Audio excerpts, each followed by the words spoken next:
there's a lot of athletes that worry about, struggle with visualization or confidence or, anxiety. I didn't struggle with any of those things. I was actually really kind of, solid on all of those things.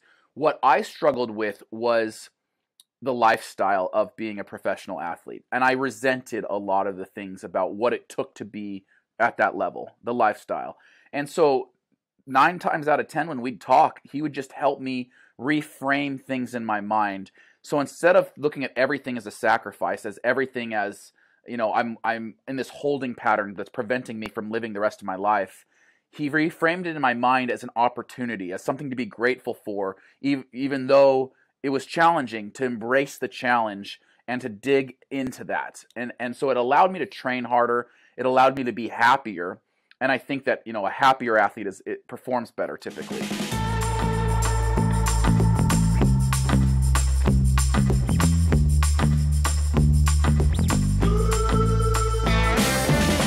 Nick, thank you very much for joining me today. Hope you're well. How's everything your end? It's good, man. We got a beautiful day here in Eugene, Oregon, Tracktown, USA. Our winters are pretty cold and gloomy, but it's supposed to be 80 degrees and sunny this weekend, so I'm happy. Well, for once, actually, over in Scotland, I have a beautiful day as well, so I don't feel left out for the first time in a while. But I thought I'd open questioning with something that's probably going to be difficult to answer given your extensive career, but in a sentence, who is Nick Symmonds? It's not that hard because I have to give my little tagline in every recording that I do. So here's my little 1-sentence pitch. I'm a 2-time Olympian and the CEO of the energy gum company Rungum.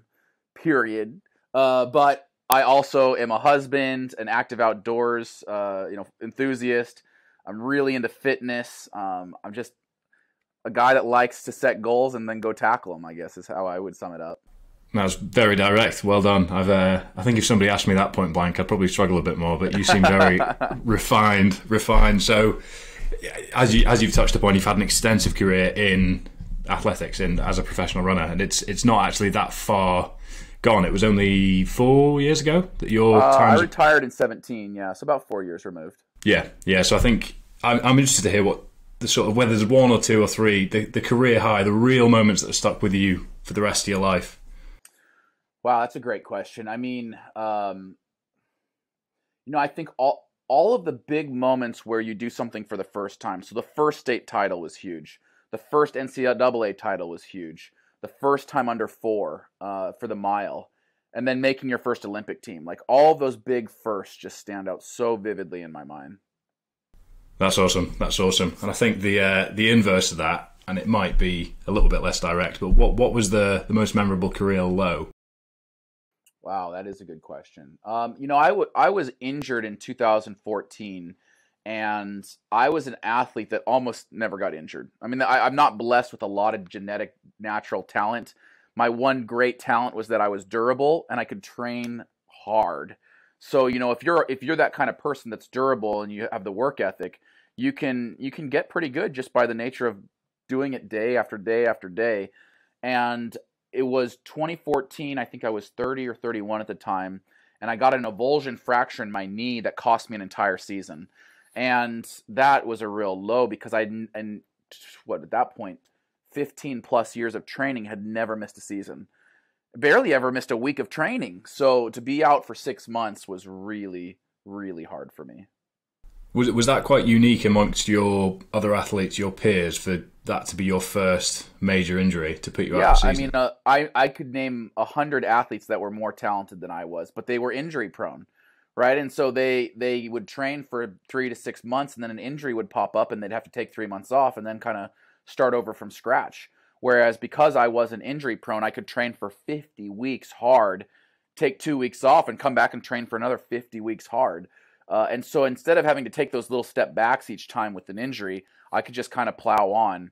And I think that's a talent. It's a genetic ability to be durable. And there's also a lot of skill involved with it, learning to feel out one's body and take care of one's body. But I was, in my 20s especially, you could shoot a cannonball at me and I wouldn't get injured. I was pretty durable. Durability is the name of the game with a sustained career in any sort of sport, really. I mean, It's not as big over your end, but football is very comparable. I've got so many friends that are rugby players that have just had a myriad, a list as long as their arm of injuries here, seasons out there. And it's just hard, but it's that bounce back. It's bouncing back from those that's what's important. And what I heard on a podcast you've been on recently was that at 25 and 26, about 5-6 years into your professional career, was when you started seeing a sports psychologist properly. And I just want to dive into a little bit more about what you took from that experience personally, and what barriers, what boundaries you really felt you overcame throughout that process. That's a great question. I always felt like I was a pretty strong athlete mentally, and it wasn't until I started dating a girl who was using a sports psychologist and was introduced to the field. I was about 26 maybe when I was introduced to the field of sports psychology, and this sports psychologist was so helpful to this female athlete, and I ended up talking to him as it related to my relationship with this female athlete. And when I broke up with this girl, I said, listen, I know that you have been working with her for years, but I really value the time that we've spoken together. Can I start working with you now too? And he was gracious enough to bring me into his stable of athletes. And then I worked with him for, a decade after that. I still talk to him on a regular basis. And for me, there's a lot of athletes that worry about, struggle with visualization or confidence or, anxiety. I didn't struggle with any of those things. I was actually really kind of, solid on all of those things. What I struggled with was the lifestyle of being a professional athlete. And I resented a lot of the things about what it took to be at that level, the lifestyle. And so 9 times out of 10, when we'd talk, he would just help me reframe things in my mind. So instead of looking at everything as a sacrifice, as everything as, I'm in this holding pattern that's preventing me from living the rest of my life, he reframed it in my mind as an opportunity, as something to be grateful for, even though it was challenging, to embrace the challenge and to dig into that. And so it allowed me to train harder. It allowed me to be happier. And I think that, a happier athlete it performs better typically. So we really focused on learning to love the process, learning to embrace the process, and find happiness and fulfillment in the daily challenges, rather than this. My natural inclination was, I'm going to just hate my life for 9 months out of the year while I train my ass off until the fun stuff that is the season. He taught me how to enjoy those other 9 months. You've mentioned previously as well that it was a very lonely existence. It's a super lonely existence. Being a professional runner is not a good job. Full stop. Like, I'm glad I did it. I had a wonderful career. I wouldn't trade it for anything. I am so grateful that I don't have to be a professional runner anymore. Is that why the community side of your YouTube channel and your existence now is so prominent? That sense of community? Do you feel like you're making up for lost time with everything you do now because of what you missed out on in your athletic career? It's almost like I cherry-picked my favorite part of my career and said, this is what I want to do for the rest of my life. The favorite part of my career was competitions and interacting with my fans. Right? That's why I loved the season so much. That's why I just looked forward to the season all year long and hated it the rest because it was so lonely. I'm like, I just want to go race and I just want to sign autographs for the fans. Like, could I just do that year round?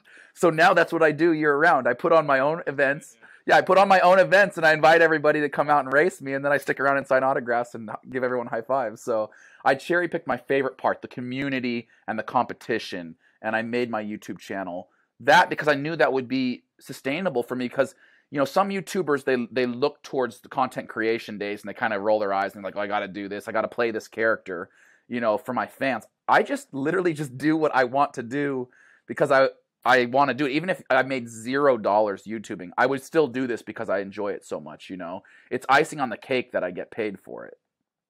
Yeah. And I think that if there's a lesson to be extracted from that, it's that everything that we do, we should analyse and take away what actually makes us feel fulfilled, what actually makes us happy, and just focus on it more. Because it's so easy to just get stuck going through the motions, and you could have just put a pin in your professional career, carried on with Rungum, and that would have been it. But you would have been missing out on all those things that you enjoyed as part of your athletics career. So I think it's very inspiring to see how you've managed to merge the different components together. One question that I absolutely hate asking of myself is, why am I doing what I'm doing? And I don't naturally ask myself that question very much, but my sports psychologist, who now I would say is my life coach, he's always asking me, Nick, why are you doing X? Why are you doing X, Y, and Z? And I have to seriously sit back because I never think about it. And I'm like, I don't know why I'm doing that. It doesn't make me, if I say it doesn't make me happy, then I kind of reevaluate why I'm doing it at all. And maybe I should need to strike it out. Or if I say I'm just doing it because it makes me so happy, then he's like, maybe that's something that you need to like dig into further. So I think that I am, if you study Enneagrams, I'm an Enneagram 7, which means I'm constantly looking for fun. Like I'm a fun-driven person. If I'm not having fun, it's not going to last very long. And everything that I do, whether it was my running career or business or YouTube or anything, am I having a good time is like the underlying driving emotion in my life. You say what you want to about that. Everybody's driven by different things. Having a great time is what drives me. I think that's a life lesson we can all take and use. One that I think we should all take and use more. Actually, I think a lot of people get lost in chasing the next thing. I'll do 5 years of this so I can then do that in my future. But it's important to be present and enjoy the process, as you said. It's taking each day as it comes and making sure you're doing the right things along the way. Yeah, I wasn't always good at it. Like literally a decade worth of work to learn to enjoy the process for sure. But now you can share that with other people so they don't need to do the work. Yeah. It's a cheat code, isn't it? So. But the fun-driven aspect of what you do is fascinating, and you can tell from all your content, everything you do, that is exactly the way that you approach things. But when it came to the pressure of performing, the actual competition itself, you enjoyed the process, you enjoyed the first Olympics, etc. Talk me through that first Olympics start line. What was it a feeling of fun, or was the pressure mounting upon you? 08 was pressure. 08 was I can't deal with this. This is too much pressure. I'm not having fun, and I panicked a little bit in the race and made a move too early, and it cost me, a spot into the finals. But I just remember thinking, I was only 24 at the time, and I thought, God, I've learned so much through this process. If I can somehow find my way back to an Olympic team in 2012, I know I can perform better. And I did. I came back 4 years later with 4 years more experience, 4 years stronger, 4 years more prepared, and I did end up making the Olympic final in 12 and running my best time there. So it's, I did have fun in 12. Every moment of the competition, I was still nervous as hell, don't get me wrong, but I was having a lot of fun in 12. But part of that's just knowing what to expect. Do you think it was a mistake that needed to be made on that stage for you to come back stronger, or do you think it's something you could have made in training beforehand? I think I would have made it in competition, because the World Championships in track and field is very similar to the Games in the way that it's run, in the prestige. The money's actually better in a World Championship than it is in Olympic Games. So I would have learned how to make a final eventually. I think my first final was actually the next year in 2009. I made my first final in Berlin.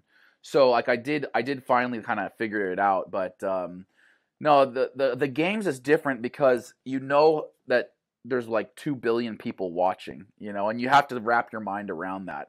But I got better and better at putting all of that away, of putting my head down and saying, this is a 400-meter track, just like any other 400-meter track, and that's what I do. I go around it twice. That is my specialty. And it doesn't matter how many billions of people are watching.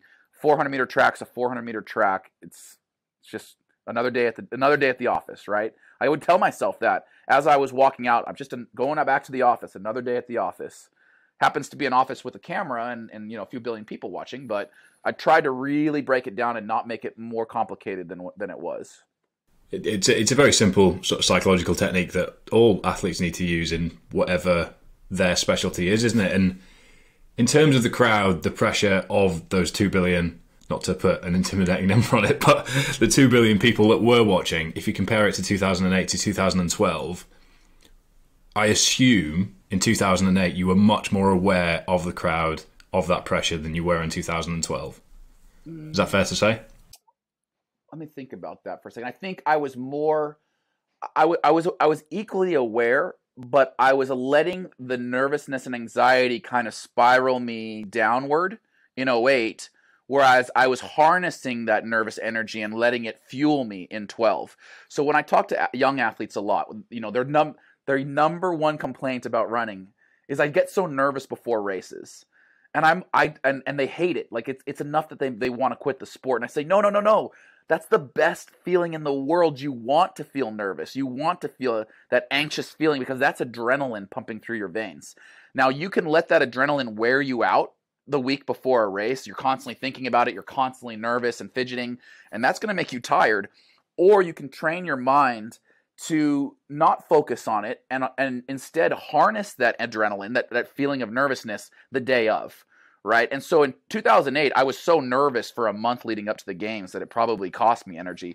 But in 2012, I had learned how to deal with that energy. And so instead, on the day of the finals, I'm just sitting here like ready to explode with energy. I'm so excited. I'm nervous, but it's good energy. It's energy that I appreciate, that I want, that I'm going to use to do something better than I've ever done it before.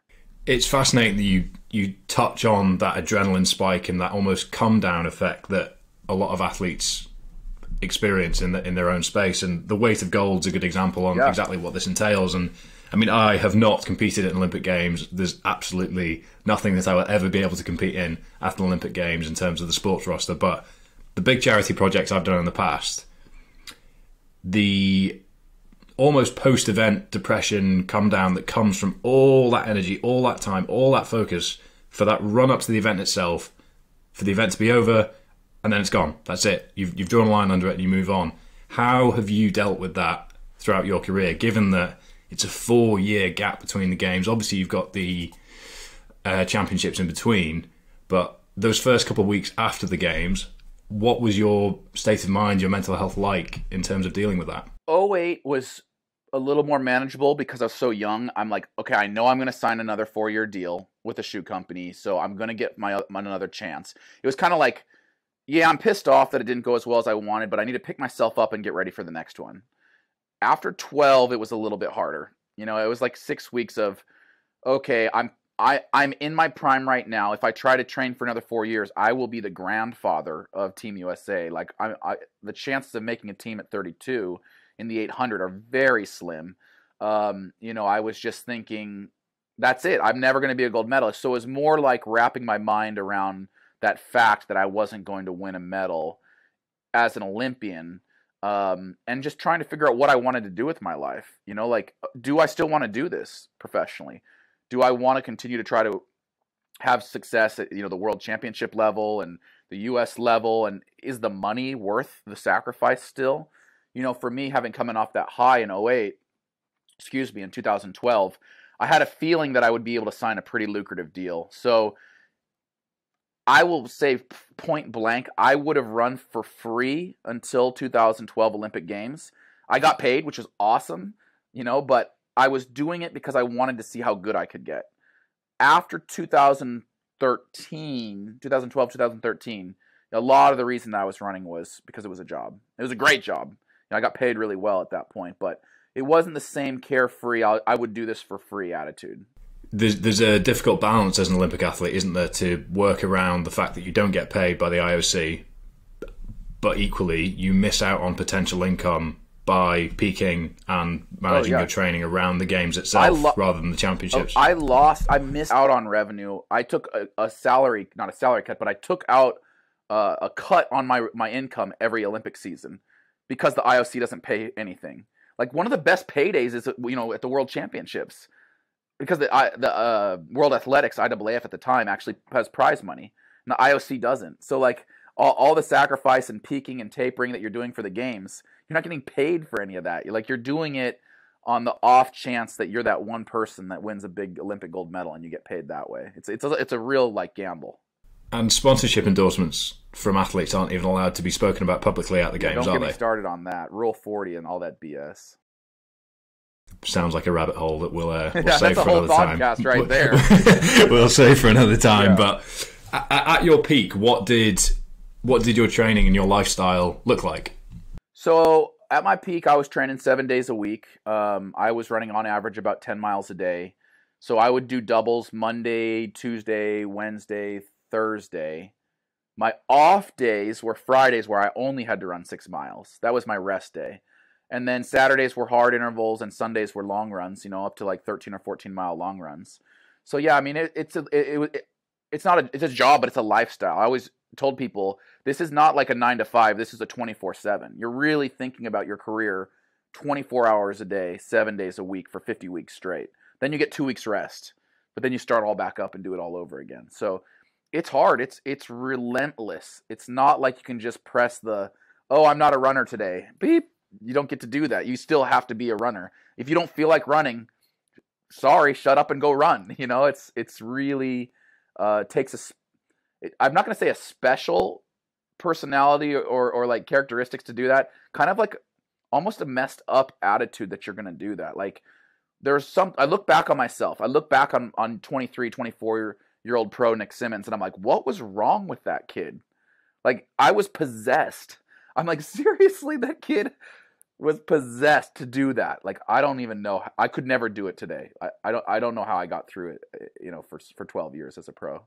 But you still love running for running's sake, don't you? If you could wake up every day and run 5-10 miles just like that, you would. I can't. Which is where that passion comes. Yeah. But I do love running, and I always say the best way to start a day is an easy hour run. Nothing will make you feel better than just going out the door at dawn and running for an easy hour. And it used to fuel me. I felt so good, but now, like, if I do that, my knees and hips and ankles hurt. So I've had to find other ways to stay fit. But I do really believe in the power of endurance athletics to help you mentally and physically and spiritually, for that matter.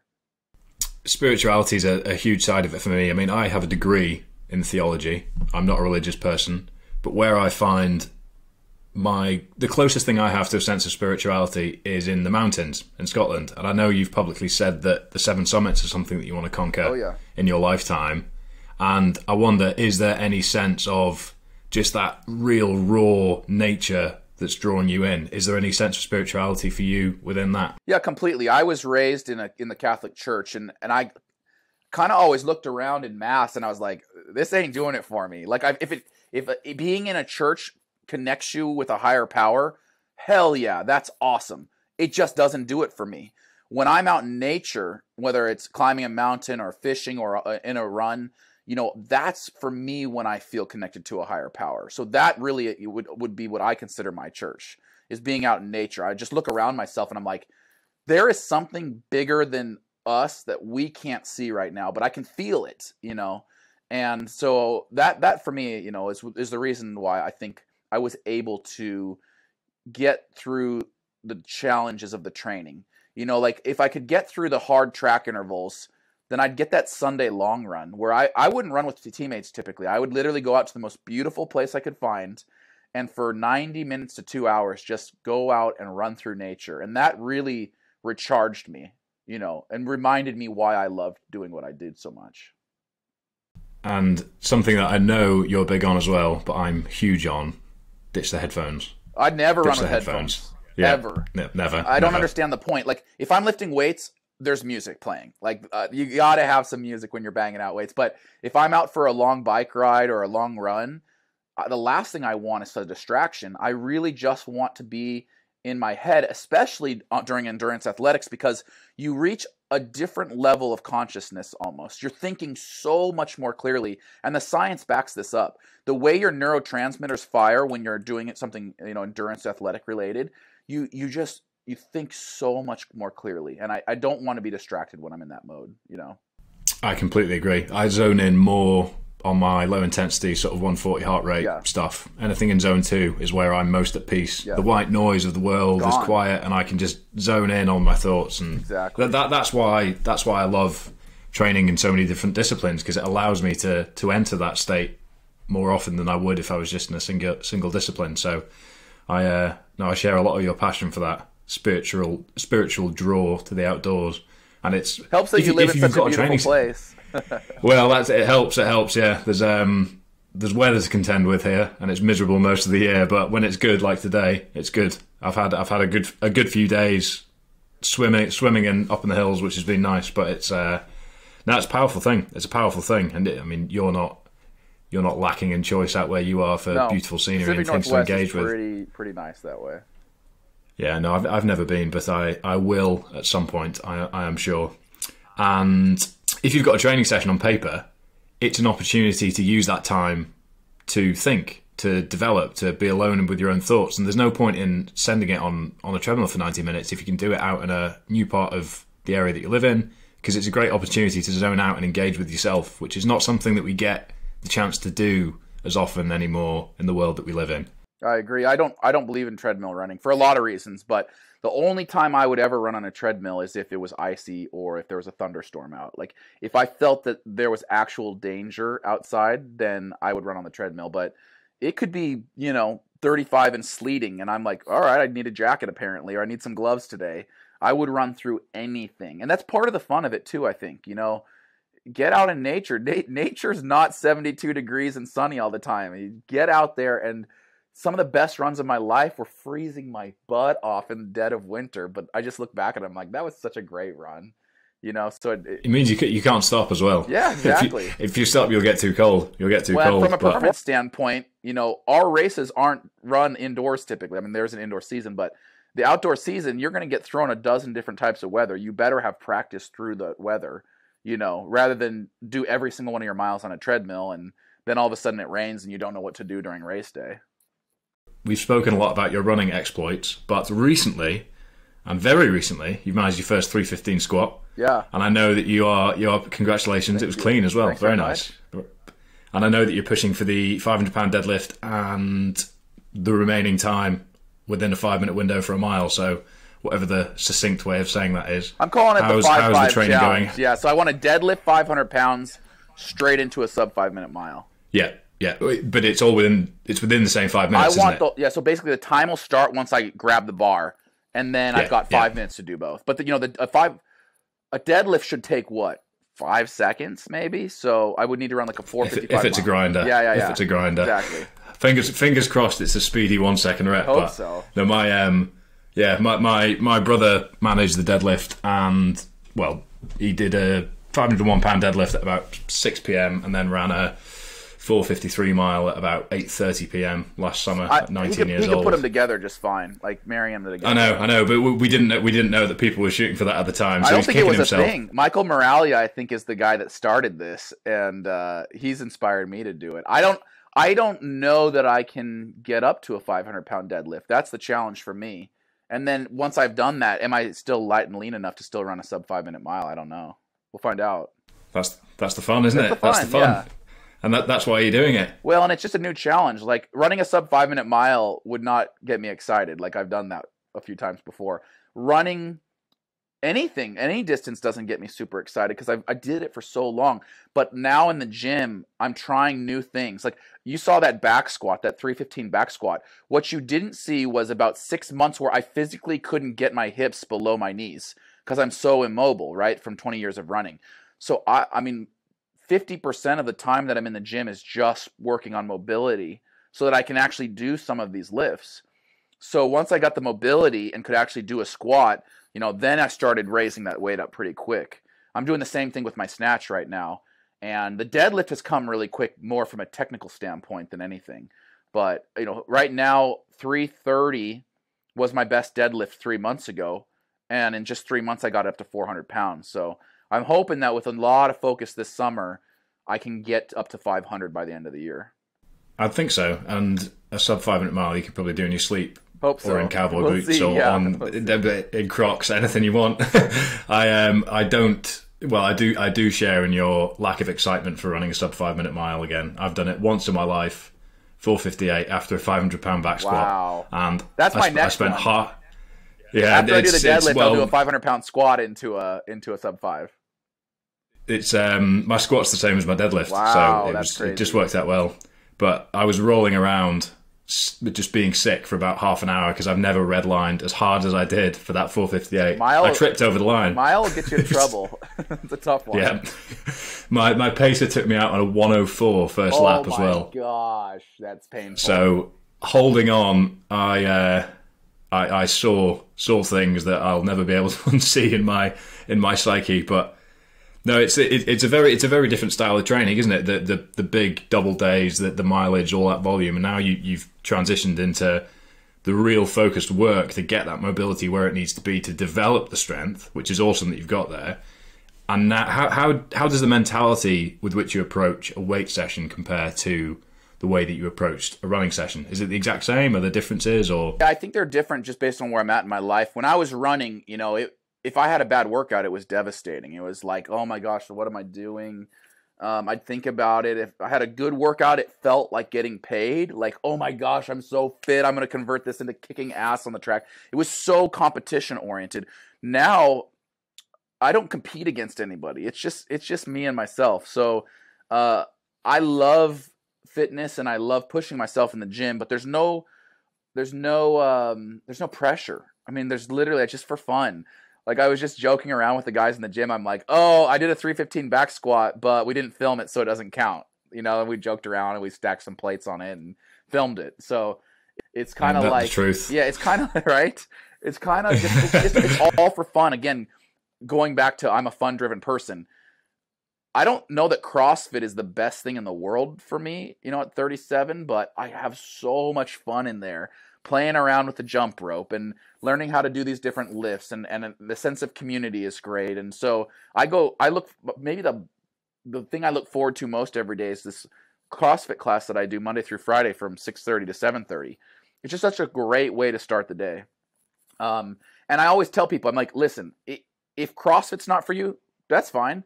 Go run. Oh, running's not for you? Okay, go cycle. Cycling's not for you? Okay, go walk. Like, just because somebody finds a certain type of workout, thrilling, doesn't mean everybody's going to.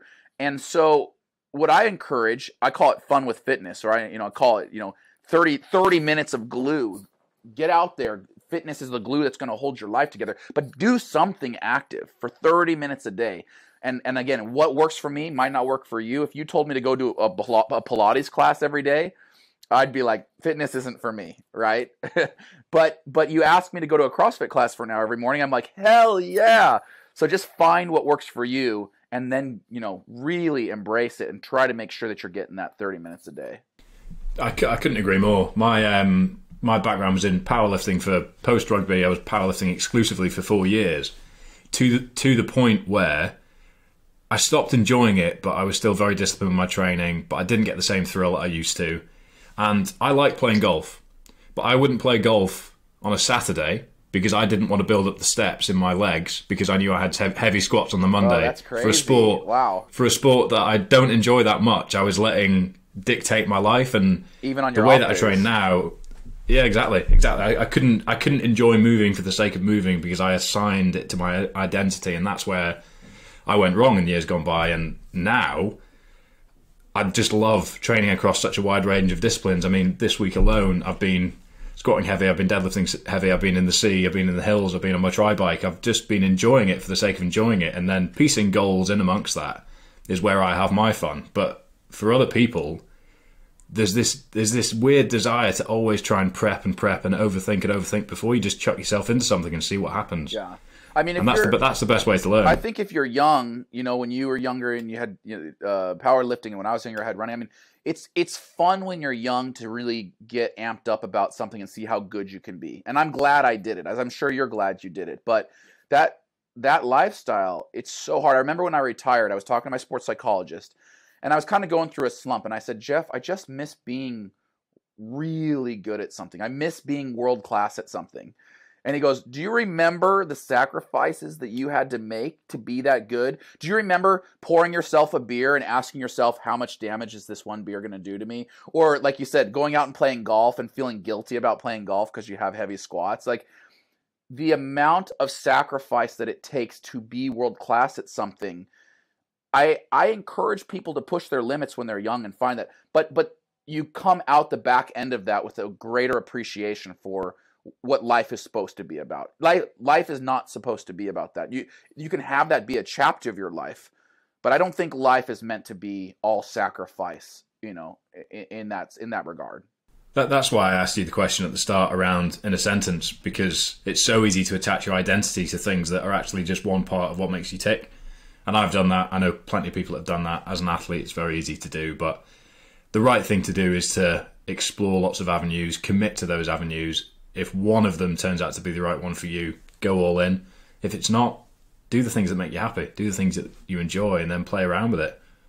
Yeah, and I even encourage, even as a pro runner, I said I have to have an outlet. and my outlet was fishing. And so I tried to go fishing once a week, and I felt like that was a fair trade-off. Like, as long as I can get, my fishing in each week, usually it was Fridays, right? Because I'd wake up early, I'd get my 6-miler out of the way, and then I'd have all day to fish.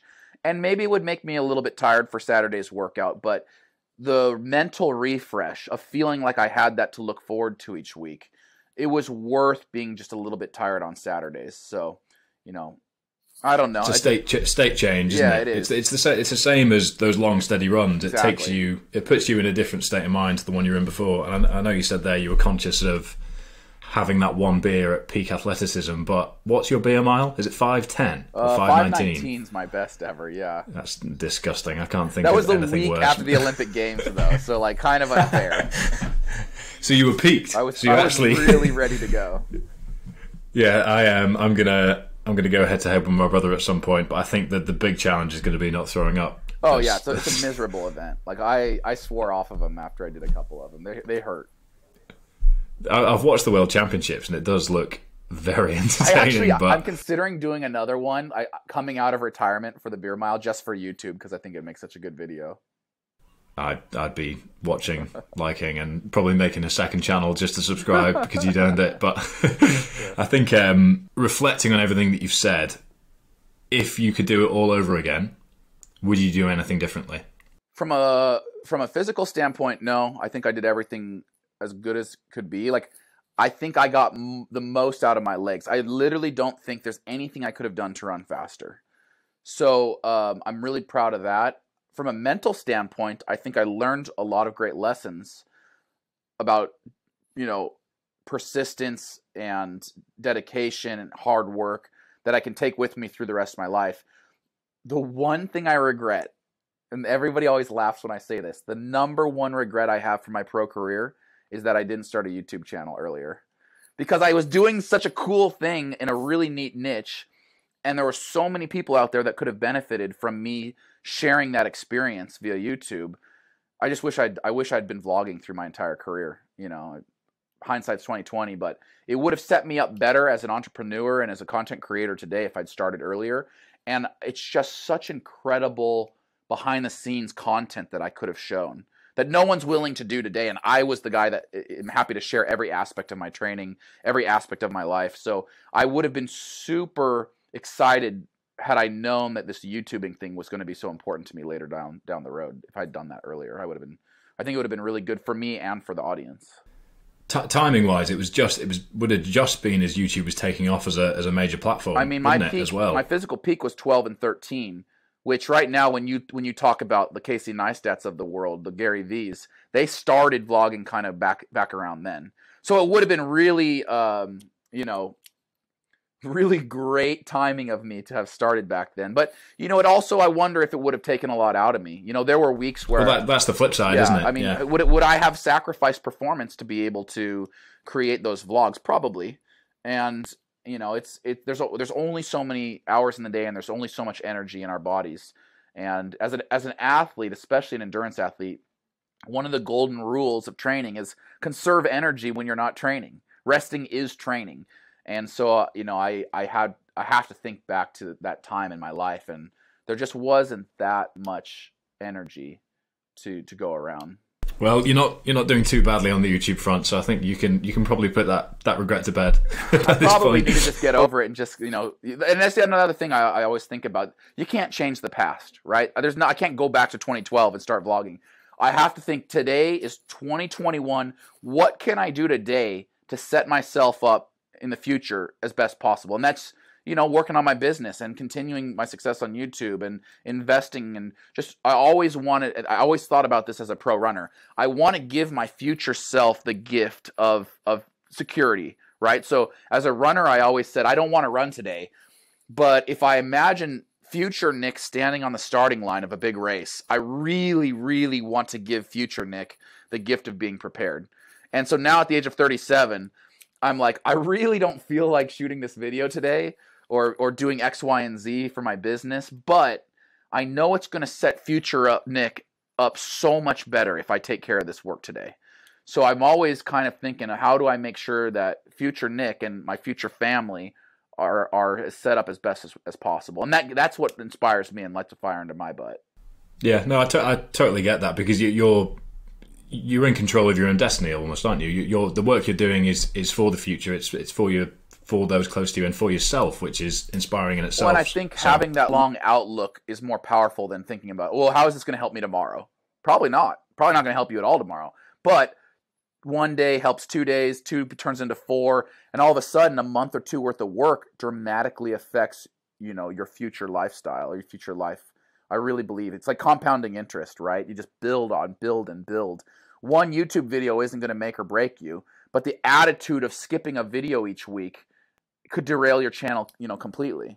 It's ruthless consistency, isn't it? Yeah. And I think there's no better framework for that than the 4-year periods between Olympics for you. It's almost the exact same thing, where that one session where you might have been feeling cooked, which meant that you felt fatigue going into the second session, and then you start to think, actually, maybe I'm tanking a bit here, maybe I'm tanking a bit. You could have so easily got lost into, I'll take a couple of days, I'll miss this, I'll have a few beers there, I'll fish for 2 days rather than 1, and then all of a sudden 6 months have passed and you're completely off track. Yeah. So it's an interesting one. We called it cutting corners. You cut one corner, okay, but it's setting a framework or a something in the back of your head that it is okay to cut corners, plural, right? So just don't ever cut that first corner. You cut that first corner, it's a slippery slope. And I think it's developing the self-awareness through experience as well, to know when you're cutting a corner by psyching yourself out in your own head, and when actually it's right to cut a corner, when you are cooked after 50 weeks of consistent 7 days a week training. And that's just listening to your body, right? Knowing the distinction. That's absolutely right. Listening to your body. Do I need to rest? Because, as I said, sometimes resting is training, or am I being lazy today? And there's a huge difference between those two things. Yeah. So whilst we're on the topic of building a better future for Nick and family, what's next for Rungum? Rungum was launched in 2014. It's kind of this neat idea that my coach and I had, and it's like an energy drink but in gum form. And it was a cute little startup for a couple of years, and then we got picked up by 2 major retailers here in the United States, Target and Walmart. And that took us from cute little startup to really fast-growing consumer packaged good brand. And it has attracted the interest of some major investors. And I think that the next iteration for our startup would be to partner with one of these companies that is famous for scaling, to make something a global name. So those are the kind of conversations I'm having right now. And they're the kind of conversations I always wanted to have. I think that Rungum has the potential to be a worldwide brand, or at least a household name here in the States. But I recognize that, I can't do that by myself. My team here in Springfield, Oregon can't do it by ourselves. Ultimately, you've got to have experts when you're going up against the big names at Walmart and Target. So I have a feeling if 1 or 2 of these deals go through that we're working on, that Rungum is about to get very, very big. But it's all moonshot stuff that we're working on right now. Said with a big smile on your face. I think it's going to go through. I'm working my ass off. Equally excited. Yeah, equally excited. Yeah. No, that sounds really exciting, because it's not something that you see. I mean, it's available over in the UK. It's not something I've ever actually had the pleasure of trying, but the premise for me makes perfect sense. I mean, it's providing the stimulants that you get through an energy drink without drinking all the that negatives you get. Exactly. Yeah. It's very simple, and it's what's put me off stimulant-based drinks, pre-workouts, and things over the years, is that I'm actually quite particular in the liquids that I consume these days. The reason I came up with the idea, I was getting all of these energy drinks sending me their products, and as I was a pro athlete, and I was just laughing. I'm like, man, this makes me feel really good, but who in the world is going to drink a 16-ounce energy drink, or even an 8-ounce energy drink before they carbonated as well, which is just insane. Sugary, acidic.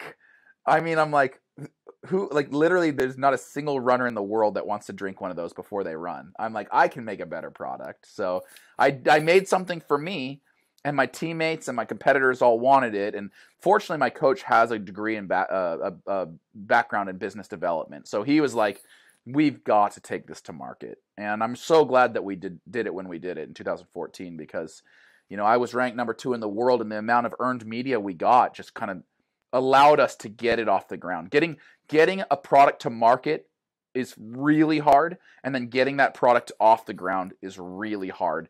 And we had the time in 2014 due to the injury, and the earned media due to my career that allowed us to get through those first 2 hurdles.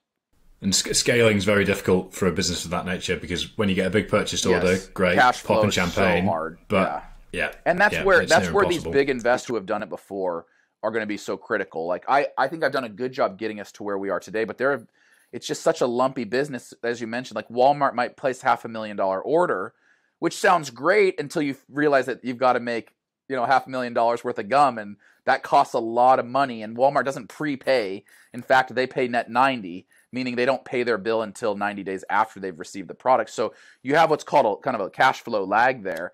And dealing with that has been manageable just with, lines of credit that I personally guarantee and the cash flow that we've got. But for us to really go to that next level requires not millions of dollars. It requires tens of millions of dollars to manage to be able to manage all that. And I think that's the kind of deals that we're looking at right now and getting really excited about. Well, that sounds very exciting. I'm not going to wish you luck, because it doesn't sound like you're going to need it. Oh, it's you all always very need methodical. luck. No, I believe in. What's the famous saying? The harder I work, the luckier I get. So I really love that saying. I believe in it. Awesome. Well, in that case, good luck as well. Thank you. But finally, over here in the UK, we are just coming. Gyms in England have only opened 4 days ago from when we're recording this. We've been in and out of lockdown for a long period of time. We aren't blessed with the exciting weather that parts of America have, which means that a lot of lifters, a lot of everyday people in the UK have taken up running as a pastime in the past 12 months. Yeah. And it's amazing. It's been great to see. But I'm just wondering, from your perspective, with such an extensive career behind it, what would be your 3 tips for new recreational runners? So the number 1 tip I give new runners is focus on consistency before scaling your mileage. So everybody's like, oh, I want to be a runner. I'm going to go out the door and go for an hour-long run. I'm like, good luck. You can be sore as hell tomorrow. And then Goodbye, they are, right? Achilles. Yeah, they're so sore the next day and the day after that they don't run for another 7 days because they're so sore. So I'm like, you know what is way more impressive to me than a 7-mile run? A person that can do 1 mile a day for 7 days straight. It's way, way harder. And people are hearing me and they're like, no, I can run a mile. I bet you can. But can you do it every day for 7 days straight? Way more impressive to me, because if you prove to me that you're the kind of person that's disciplined enough to run 1 mile a day for 7 days straight, then you can run 2 miles a day for 7 days straight, and then 3 miles a day. And now all of a sudden you're talking about serious mileage, right? So I really believe teach your body the structure of training before you actually start scaling that training up. That's number 1. Number 2, sign up for a race. It is so easy to get kind of complacent in your training or demoralized in your training. You have to have a race on the horizon, right? So always, even if it's 6 months out, have a race on the horizon that gets you out of bed, gets you laced up, gets you out the door, kind of gives you a little bit of accountability. And then number 3, I would say understand the why behind your running. Is it just to lose weight? That's a great why. And there are ways that I would coach up somebody who wants to lose weight, but that's vastly different than somebody who maybe is very happy with their weight and wants to focus on performance. Or somebody who's like, I don't care about weight or performance, I just want to find a sense of community. There's a lot of reasons to run, but ask yourself, why am I choosing to run each day? Or am I choosing to spend more time running? And my answer to that question has been everything and above. When I first started running, it was for a sense of community. Then it was performance-based. Then it was monetarily based. And now when I run, it's just for me. It's just to clear my head. And there's nothing wrong with any of those whys, but I do think it's important to understand what your why is. Awesome. 3 very digestible tips. So thank you very much. No problem. On that note, Nick, been an absolute pleasure. Really appreciate your time and really enjoyed the insights that you shared with us all there. Pleasure's all mine, Fergus, man. I appreciate you. Great questions.